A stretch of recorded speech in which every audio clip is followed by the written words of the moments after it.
natitipon sa ngalan ng Ama, ng Anak at ng Espiritu Santo. Amen. Ang pagpapala ng ating Panginoon Hesus Kristo, ang pag-ibig ng Diyos Ama at ang pakikipagkaisa ng Espiritu Santo naway sumainyong lahat. At sumainyo rin. Mga kapatid, mga kapanalig, isama din natin sa misang ito ang natatanging kahilingan ni Leoncita Condes and family, Romel Amante and family, Lloyd Pilarta and family at Susan Del Mundo and family, para sa kagalingan din ni Juliet Gayoma, Jessica Pilarta at Amor Arcilio. Mga kapatid, mga kapanalig, ngayon po ay ang kapistahan ni Apostol Santo Tomas, at yun din ay siya yung tinawag na Doubting Thomas. Madali ka bang maniwala? Madali ba tayong maniwala? May mga bagay ba tayong hirap na paniwalaan? Ang sabi nga nila ay, to see is to believe. No? Ang mga tao ay kadalasan ay mapagduda, lalo na kung ang namatay ay muling nabuhay. Kaya mga kapatid, aminin muna natin ang ating mga kasalanan upang tayo maging karapat-dapat gumanap sa banal na pagdiriwang. Tayong lahat. Inaamin ko sa makapangyarihang Diyos at sa inyo, mga kapatid, na lubha akong nagkasala sa isip, sa salita at sa gawa, at sa aking pagkukulang. Kaya sinasamo ko sa mahal na Birheng Maria, sa lahat ng mga anghel at mga banal, at sa inyo, mga kapatid, na ako'y panalangin sa Panginoong ating Diyos. Kawaan tayo ng makapangyarihang Diyos, patawarin tayo sa ating mga kasalanan, at patnubayan tayo sa buhay na walang hanggan. Amen.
Gloria in excelsis Deo.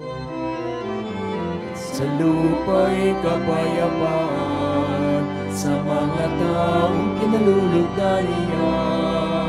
Pinupuri ka namin, ninarangal ka namin, sinasamba ka namin, pinagbubunyi ka namin, pinasasalamatan ka namin. Dahil sa dakila mong aking kapulihan, Panginoong Diyos, Hari ng langit, Diyos amang makapangyarihan sa lahat. Panginoong Jesucristo, bugtong na anak, Panginoong Diyos, Kordero ng Diyos, anak ng Ama.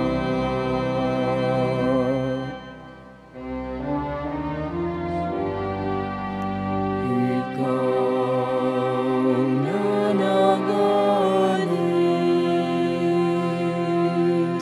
ng mga kasalanan ng sanlibutan, maawa ka sa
Pagkat ikaw lamang ang banal, ikaw lamang ang Panginoon, ikaw lamang, O Jesucristo, ang kataasan, kasama ng Espiritu Santo,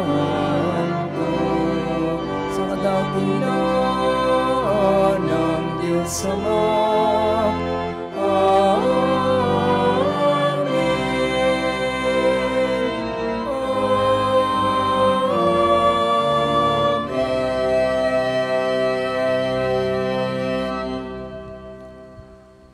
Manalangin tayo.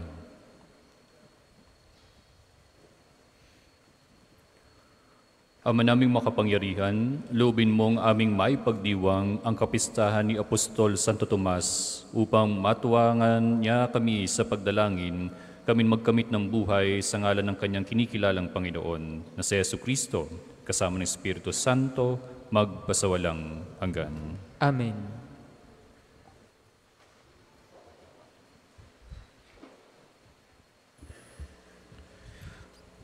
Pagbasa mula sa sulat ni Apostol San Pablo sa mga taga-Epeso.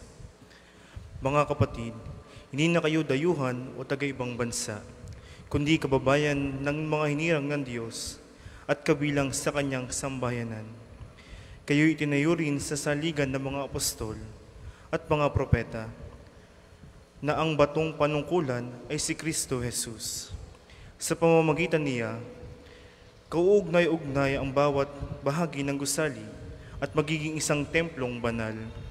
Dahil din sa iyong pagkakaisa sa Kanya, kayo na may kasama nilang naging bahagi ng tahanan ng Diyos sa pamamagitan ng Espiritu. Ang salita ng Diyos. Salamat sa Diyos. Salmong tugunan.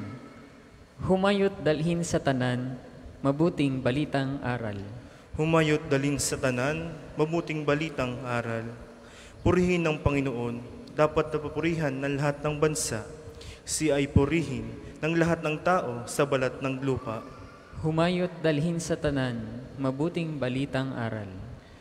Pagkat ang pag-ibig na ukol sa ati, dakila at wagas, at ang katapatan niya'y walang wakas. Humayot dalhin sa tanan, mabuting balitang aral. Tayo po'y magsitayo.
Sumainyo ang Panginoon At sumainyo rin. ang pagpapahayag ng mabuting balita ng Panginoon ayon kay San Juan. Papuri sa iyo, Panginoon. Si Tomas na tinaguriang kambal, isa sa 12, ay hindi nila kasama nang dumating si Jesus. Kaya't sinabi sa kanya ng ibang alagad, "Nakita namin ang Panginoon." Sumagot si Tomas, "Hindi ako maniniwala hanggat di ko nakikita ang butas ng mga pako sa kanyang mga kamay at naisusuot dito ang aking daliri, at hanggang hindi ko na ipapasok ang aking kamay sa kanyang tagiliran." Makalipas ang 8 araw, muling nagkatipon sa loob ng bahay ang mga alagad. Kasama nila si Tomas. Nakapinid ang mga pinto, ngunit pumasok si Jesus at tumayo sa gitna nila.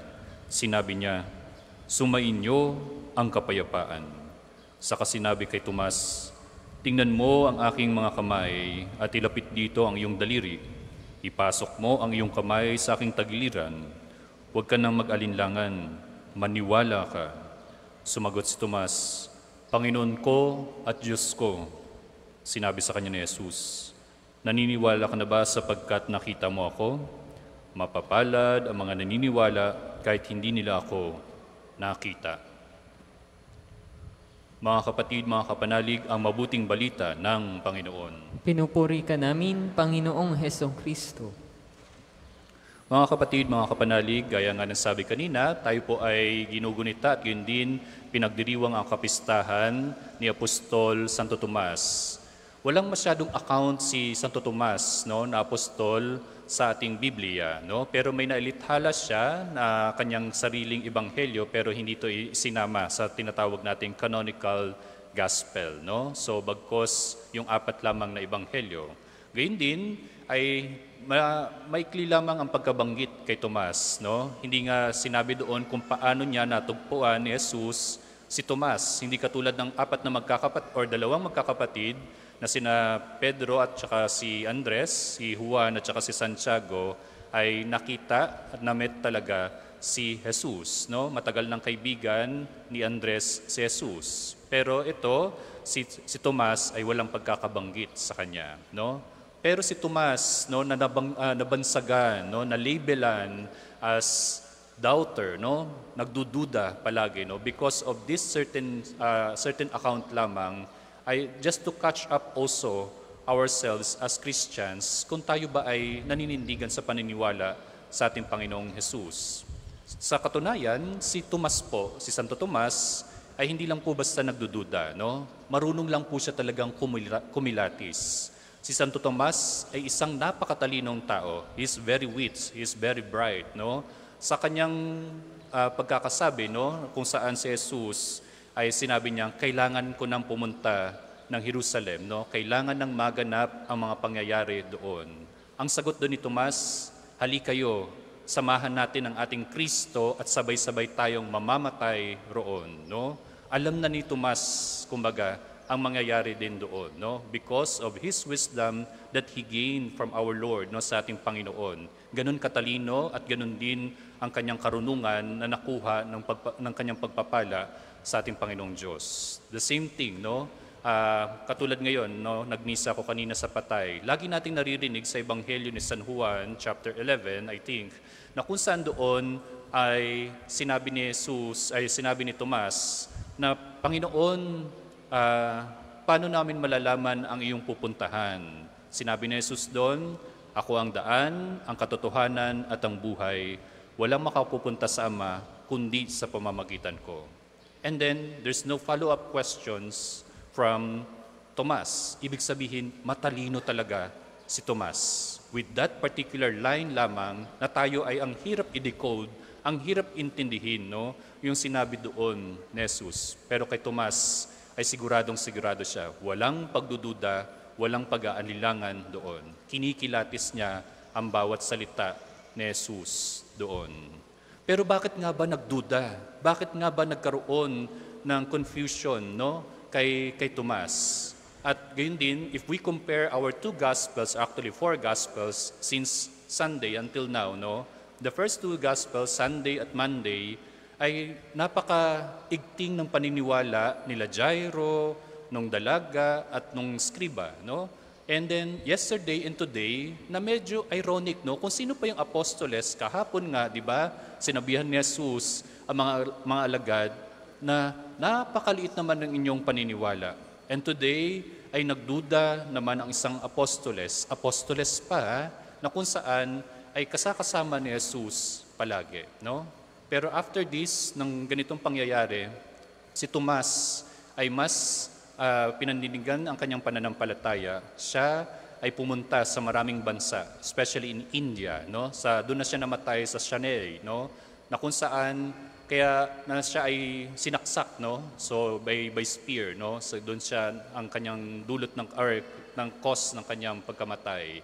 At kaya mapapansin niyo pag mga Kristiyanong Indians, mga taga Bombay, mga ganyan, no? Kerala, ay ang kanilang pangalan ay laging inuumpisahan sa Tomas or Thomas, no? Kaya't naalala din natin si Tomas kapag may lechon, kailangan ng sarsa, di ba? ng Tomas, Mang Tomas. Yan, no? So yan. So naalala natin siya. But bakit nga ba nagdududa o bakit nga ba nagduda si Tomas, si Santo Tomas? It's not actually pagdududa talaga. Naniniwala talaga si Tomas na nandyan at nakita ng mga 12 apostoles, ng mga disipulo ni Jesus during that time. It was just happened na si Tomas ay katulad ni Jesus ay nasugatan. Katulad ni Jesus, nasaktan. Na katulad ni Jesus ay natakot. Si Tomas, nung ipako si Jesus, natakot siya dahil siya ay susunod naman. No? Ang mga apostoles ay susunod din sa kamatayan na yon in that particular sacrifice para lamang maipahayag ang mabuting balita ng ating Panginoong Diyos. No? Kaya nga, the same thing what had happened to Mary Magdalene, di ba? Hindi niya nakilala kaagad si Jesus. Akala nga niya hardinero, no? Noong time na yon, nung siya ay tumatakbo at unang pumunta doon sa libingan ni Jesus na nabanggit na ibalita doon sa mga apostoles, sa mga disipulo ni Jesus na buhay ang Kristo, no? Akala niya hardinero. So the same thing what had happened to the Emmaus, na madaling nakamove on yung dalawang alagad na yon, ang disipulo ni Jesus, na na-realize nila in the breaking of that bread, when they have their dinner, ay nakita nila, na-realize nila, buhay pa rin si Jesus. Buhay ang diwa ni Jesus. So that's why, doon sa breaking of the bread na yon, every time that we enter or somehow na tayo ay pumapasok at yun din uma-attend ng misa na ito, we realize that Christ is really alive. Na siya, ang diwa niya, ang kanyang spirito ay nandito sa atin. It is not us. Hindi kaming mga pare ang mga dapat ang naaalala ninyo during that time. No? But somehow, si Kristo ang naaalala natin. Si Tomas, it just happened, ang tagal ng kanyang move on doon sa kanyang takot, sa kanyang pagkikilatis doon. Dahil ang lalim ng sugat ni Tomas. Nasaktan masyado si Tomas sa mga pangyayaring iyon. Kaya hindi niya na-recognize kaagad na nandyan si Jesus, na buhay ang diwa ni Jesus. Remember, sinabi pa nga sa ating ebanghelyo kanina, nakapinid ang pinto. Ibig sabihin, nakasara, nakalak, naka-double lock pa yan, di ba? Yung kanilang pintuan. And it's not only the silid, hindi lamang yung kwarto ang pinag-uusapan dito. Bagkos ang puso ni Tomas during that time.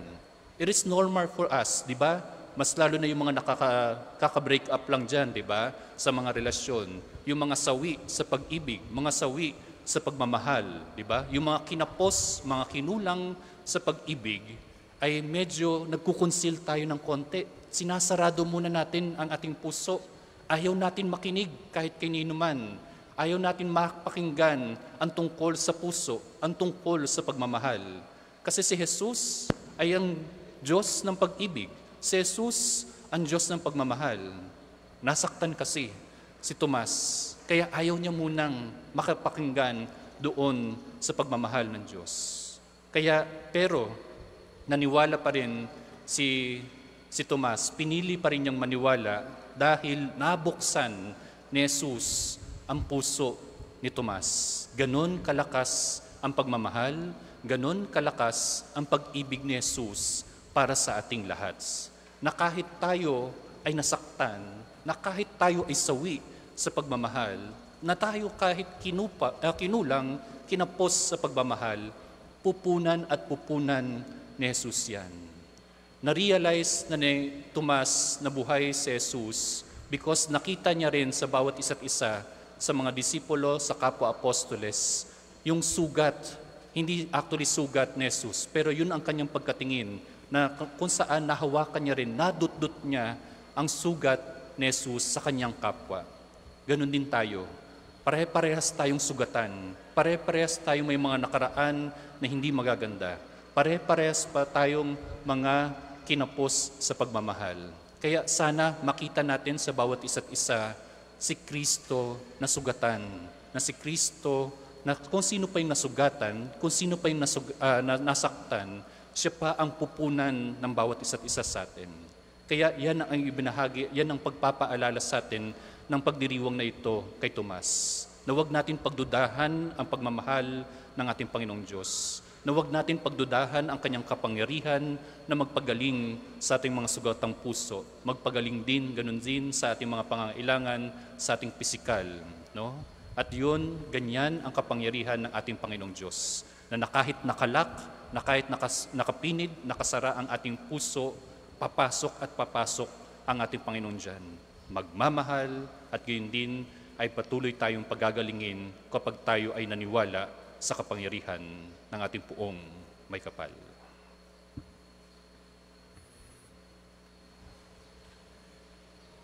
Para po sa mga maghahandog ng sobre, pakihulog na lamang po sa buslo.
Tayo po'y magsitayo.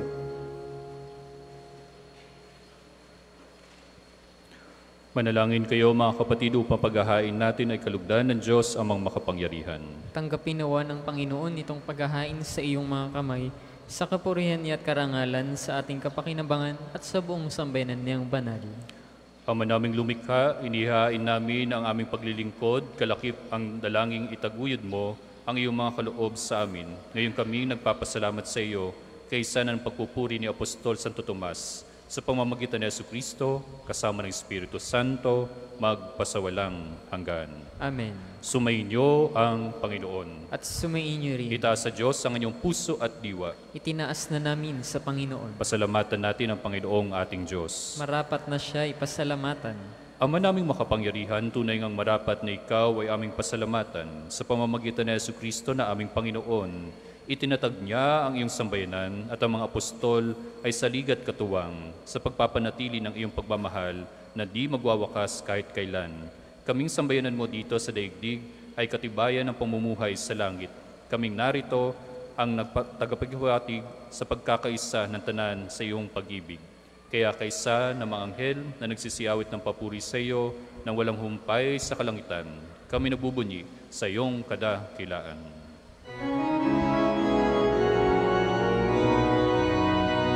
Banal ka pong may kapal, banal ang iyong pangalan, banal ang iyong kaharian. Langit lupa'y nagpupugay sa iyong kadakilan. Ninarakilan ang lahat, ang naparito mong anak, na siyang nagmulat sa bulag, sa pilay ay nagpalakad, at nakiramay sa lahat. Kung hindi po kayang lumuhod, ay manatili pong nakatayo ng may paggalang. Ama naming banal, ikaw ang bukal ng tanang kabanalan, kaya't sa pamamagitan ng iyong Espiritu, gawin mong banal ang mga kaloob na ito upang para sa amin, maging katawan at dugo ng aming Panginoong Jesucristo. Bago niyo pinagtisang kusang loob na maging handog, hinuwakan niya ang tinapay, pinasalamatan kanya, pinaghati-hati niya yon, inubot sa kanyang mga lagad at sinabi, tanggapin ninyong lahat ito at kahanin. Ito ang aking katawan na ihahandog para sa inyo.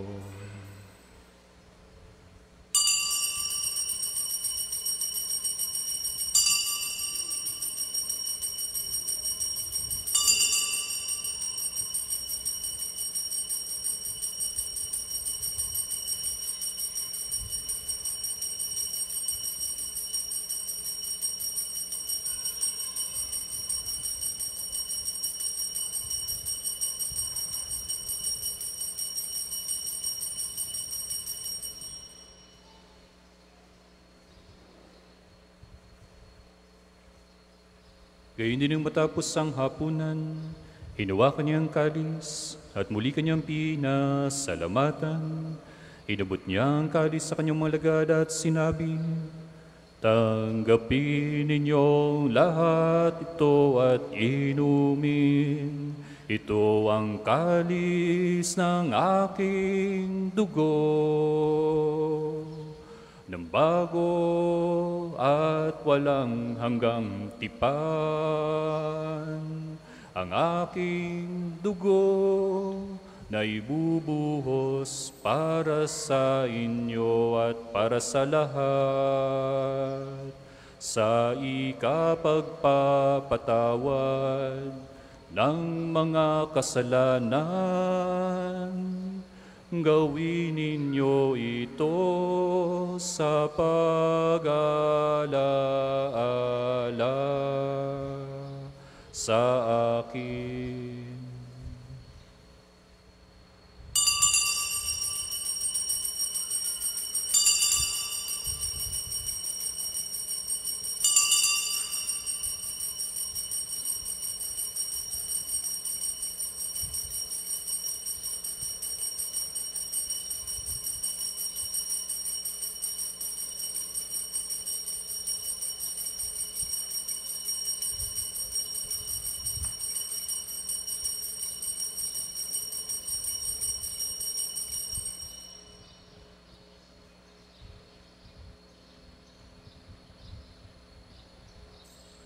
Mysterium Fidei. Sa puso at pagkabuhay, kami natubos ng tunay. O Jesus, naming mahal, ligtas mo kaming tanan, ngayon at magpakailanman, ngayon at magpakailanman. Ama, ginagawa namin ngayon ang pag-alala sa pagkamatay at muling pagkabuhay ng iyong anak. Kaya tinaalay namin sa iyo ang tinapay na nabibigay buhay at ang kalis na nagkakalob ng kaligtasan. Kami nagpapasalamat dahil kami iyong minarapat na tumayo sa harap mo para maglingkod sa iyo. Isinasamo namin kami magsalo-salo sa katawan at dugo ni Kristo ay mabuklod sa pagkakaisa sa pamamagitan ng Espiritu Santo. Ama, lingapin mo yung simbahang laganap sa buong daigdig. Puspusin mo kami sa pag-ibig kay San Francisco naming Santo Papa, ni Gilbert naming Obispo at ng Tanang Kaparian, mga relyoso at relyosa at ang aming lingkod simbahan. Alalahanin mo rin ang mga kapatid naming nahimlay na may pag-asang sila muling mabubuhay. Gayon din lahat ng mga pumanaw. Kaawaan mo at sila at patuloyin sa iyong kaliwanagan. Kaawaan mo at pangidapatin kaming lahat na makasalo sa iyong buhay na walang wakas. Kaisa ng mahal na Bereng Maria, na ng Diyos, ang bulaklak at reyna ng Carmelo. Kaisa ng kanyang kabiyak ng puso na si San Jose. Kaisa ng mga apostol ni Santo Tomas, Padre Pio at lahat ng mga banal na namuhay dito sa daigdig ng kalugod-lugod sa iyo, may pagdiwang nawa namin ang pagpupuri sa ikararangal mo sa pamamagitan ng iyong anak na aming Panginoong Heso Kristo. Per ipsum opum ipso en ipsum, est tibi Deo Patri omnipotenti, in unitati Spiritus Sancti, omnis honor et gloria, per omnia saecula saeculorum.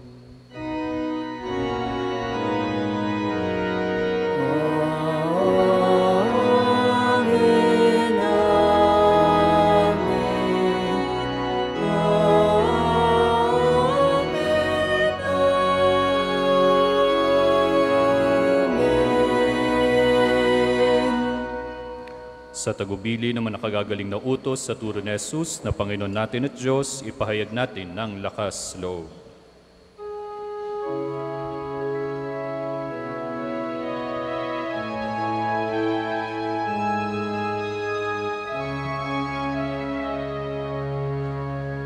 Ama namin, sumasalangit ka.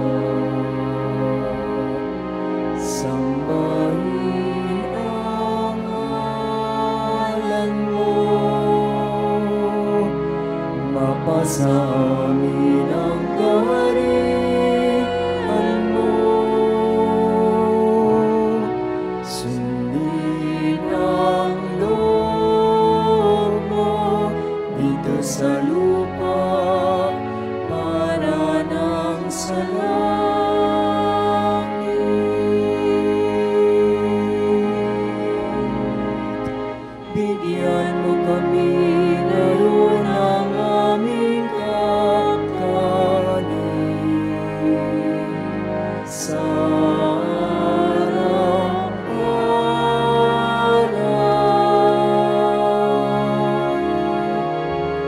at patawarin mo kami sa aming mga sala para na magpapatawad namin sa nakakasala sa amin at huwag mo kami ipahintulot sa tukso at iadya mo kami sa lahat ng masama. Hiniling namin kami adya sa lahat ng masama, pagkaluban ng kapayapaan araw-araw, iligtas sa kasalanan at ilayo sa lahat ng kapahamakan, samantalang aming pinananabikan ang dakilang araw ng pagpapahayag ng tagapagligtas naming si Jesucristo.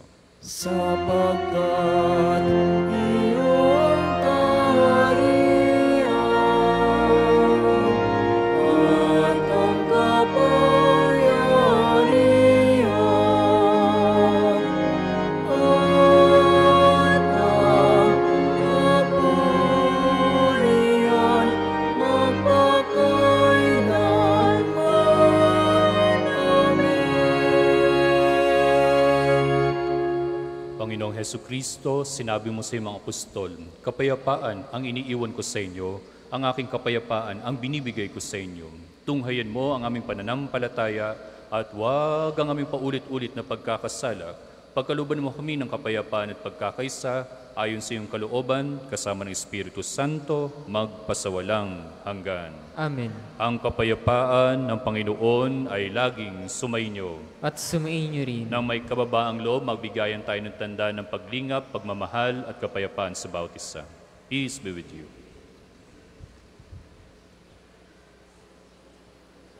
Kordero ng Diyos na nag-aalis ng mga kasalanan ng sanlibutan, maawa ka sa amin. Kordero ng Diyos na nag-aalis ng mga kasalanan ng sanlibutan, maawa ka sa amin. Kordero ng Diyos na nag-aalis ng mga kasalanan ng sanlibutan, ipagkaloob mo sa amin ang kapayapaan. Kung hindi po kayang lumuhod, manatili pong nakatayo ng may paggalang.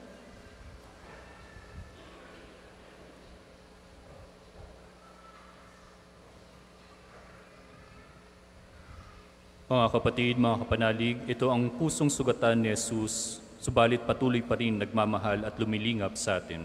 Ito ang kordero ng Diyos. Ito ang nag-aalis ng mga kasalanan ng sanlibutan, mapalad ang mga nayan sa kanyang banal na piging. Panginoon, hindi ako karapat-dapat na magpatuloy sa iyo, ngunit sa isang salita mo lamang ay gagaling na ako. Ipagsanggalang nawa tayo ng katawan at dugo ni Kristo para sa buhay na walang hanggan. Amen.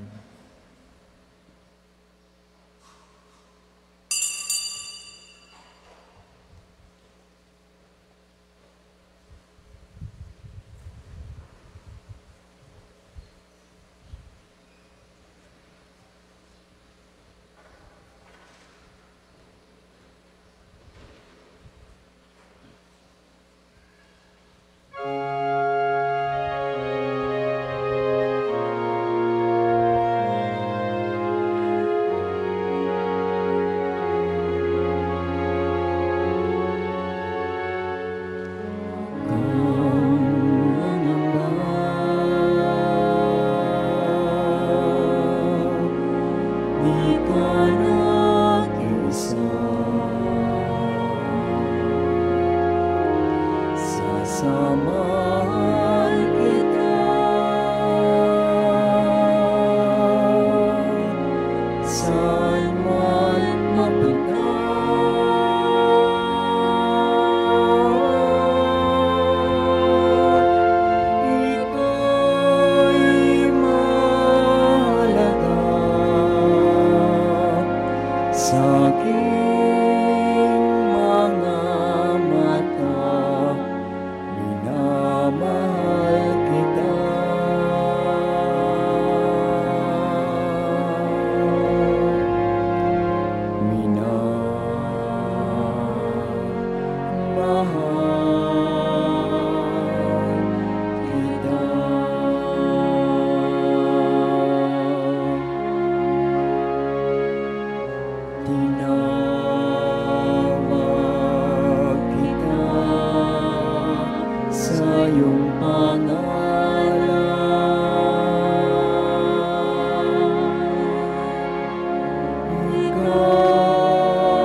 Ang isasagawa pong second collection ay ginagamit para sa patuloy na pagpapaunlad ng parokya at pambansang dambana ni Santo Padre Pio at para sa mga pangangailangan ng matatanda at may sakit na mga pari ng Archdiocese ng Lipa.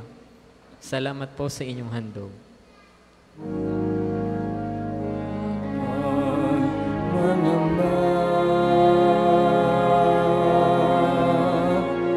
Di ka nag-isa,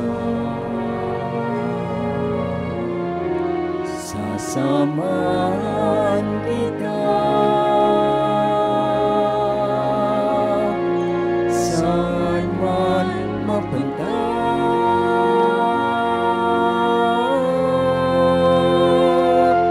Ika'y mahalaga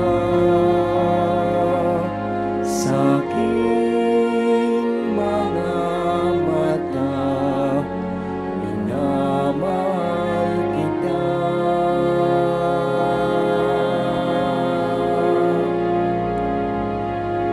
Minamahal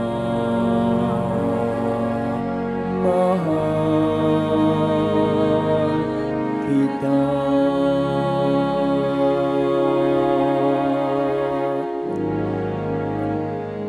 Kang mangamba, di ka nag-isa, sasamahan kita saan man mapunta.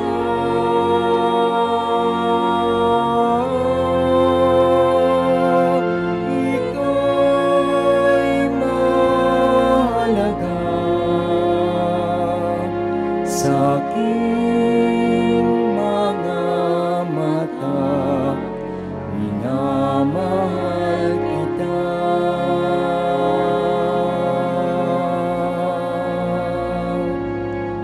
Minamahal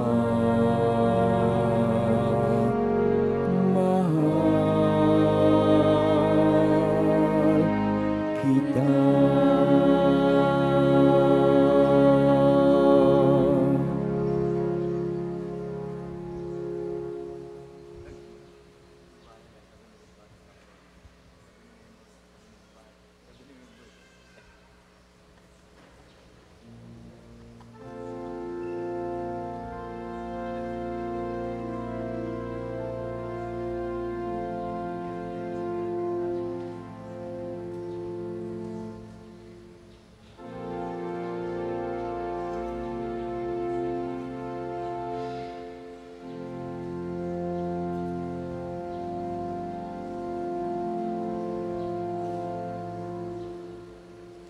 Tayo po'y magsitayo.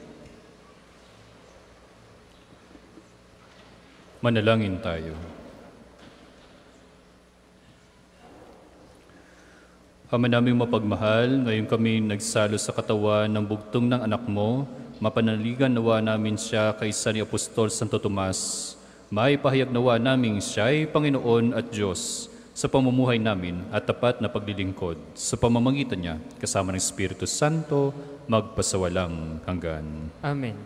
Sabay-sabay nating dasalin ang panalangin ng pagtitiwala kay Santo Padre Pio.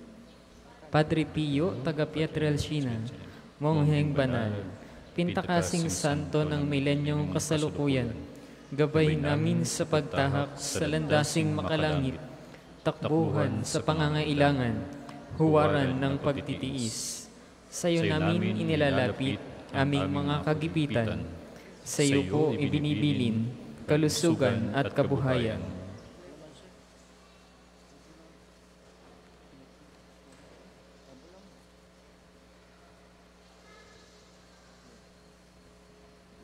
Di man karapat-dapat, kami po ay pagbigyan, bendisyonan at basbasan, maging ganap sa buhay. Lumayo nawa kami, umiwas sa kasalanan, lumapit lagi sa Diyos, maging matatag at matibay. Sa mabuting balita ng pagliligtas, turuan mo kami nawa. Sa tuwi na ay makinig, magnilay at sumampalataya. Amin pong pakiusap itong mga kahilingan. Puso ay nagsisisi, nagtitikang taimtiman. Hindi na muling magkasala, sunod lagi sa Diyos Ama, kaisa ng Espiritu, at ni Jesus na tagapamagitan. Amen. Tayo po'y magsiupo para sa ilang patalastas. Una, sa inyong pagdalaw sa pambansang dambana, mangyaring pakaingatan ang inyong mga personal na gamit. Hangad po namin ang isang matiwasay at maayos na pagbisita dito sa National Shrine. Ikalawa, sa paligid po ng simbahan ay may makikita kayong QR code. Pakiscan po at pakilagay ng hinihinging detalye na tulong sa pagsasaayos ng mga datos ng mga pilgrims and devotees na bumibisita dito. Asahan po ninyong sa pamamagitan ng batas ng Data Privacy Act of 2012 ay iingatan namin ng inyong mga private information. Ang inyong suporta ay malaking tulong sa pagtatagumpay ng proyektong ito. Ikatlo, sa darating po na August 31, magkakaroon ng kumpilang pamparokya dito sa pambansang Dambana. Para po sa mga may edad na 12 pataas na nagnanais magpakumpil, kayo po'y magpalista na sa opisina ng parokya hanggang ika-9 lamang ng Agosto. Ikalima, ngayong Sabado, ika-6 ng Hulyo, ay unang Sabado ng buwan. Mayroon po tayong prosesyon sa karangalan ng Mahal na Birhen sa ganap na ika-5 ng umaga, nasisimulan natin sa may harap ng Fountain of Hope. Ang mga sasama ay inaanyayahang magdala ng kandila. Ang susunod pong misa ay sa ganap na ika-2 ng hapon. Maraming salamat po at mangyaring panatilihin natin ang kalinisan, katahimikan at diwa ng pananalangin sa loob at labas ng ating mga simbahan. Magsitayo na po ang lahat para sa pagbabasbas ng religious articles. Maaari pong itaas ang inyong mga hawak-hawak ng mga rosaryo, nobinaryo, o ang mga imahe ng krus o anumang mga santo. Pagbabasbas sa mga gamit sa pananalangin. Mga kapatid, manalangin tayo sa Diyos sa mga makapangyarihan upang tayo ay maging kawangis ni Kristo sa taimtim na pagdalangin sa tulong ng mga larawan at mga dasalan. Manalangin tayo. O Panginoong Diyos, Ikaw ang bukal ng lahat ng pagpapala at biyaya.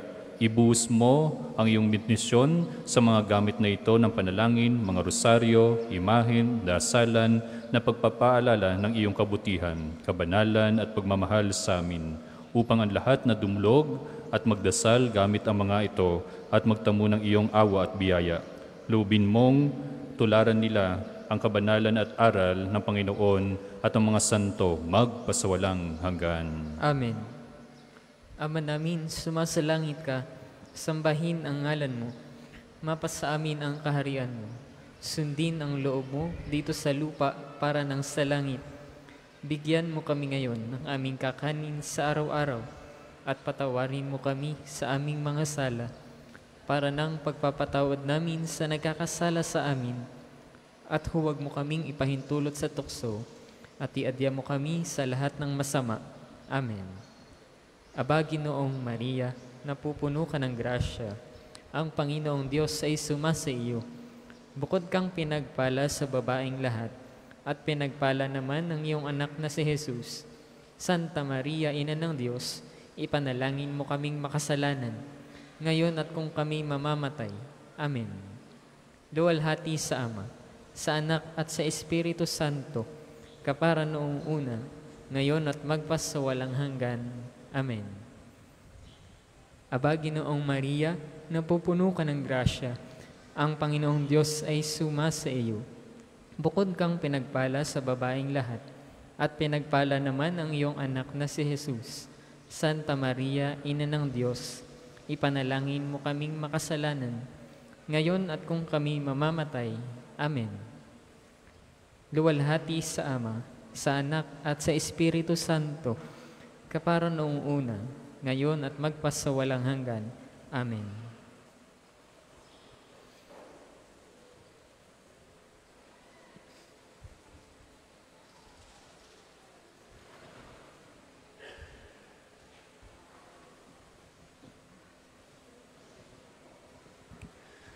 Gayun din po, magpakilala rin po ako. Ako po si Reverend Father Miguel Luares Condes ng Order of Carmelites.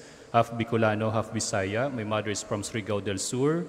Kaya hindi niyo po ako mapapaligo dito sa mga ilog dito no, sa Batangas. We have the best beaches in the Philippines. At ang aking tatay ay Bicolano from Kamalig Albay. We have the perfect spots of the Mount Mayon volcano. No? At the same time, ako po ay pinanganak sa Chinatown, Binondo, Manila. Hindi ko po kaano-ano si Guwahaping, hindi ko po angkinin ang West Philippine Sea. Gayun din po, you can catch me in the social media websites like in Facebook. Just type Dasal Pasyal ni Papa Bear or Miggy Luares Condes. If you have intentions para sa birthday, anniversary, kagalingan at kaluluwa, ipagdadasal ko po doon. Ulitin ko po, Dasal Pasyal ni Papa Bear or Miggy Luares Condes. At gayon din po, mapapakinggan din po ako sa Radyo Veritas 846 tuwing Merkules at Huwebes sa ganap po ng alas 9 hanggang alas 10 ng umaga sa programang Katok Tahanan kasama po si Miss Chichi Robles at si Miss Boots Anson Roa. Ako po yung misyonaryong Galang Oso ang inyong Papa Bear na nagsasabing sumainyo ang katotohanan. Sumainyo ang Panginoon At sumainyo rin. at pagpalain kayo ng makapangyarihang Diyos, Ama, Anak, at ng Espiritu Santo. Amen. Naihain na natin ang banal na misa, humayo kayong may paninindigan sa pananampalataya at mapagkalinga sa kapwa tulad ni Kristo. Salamat sa Diyos.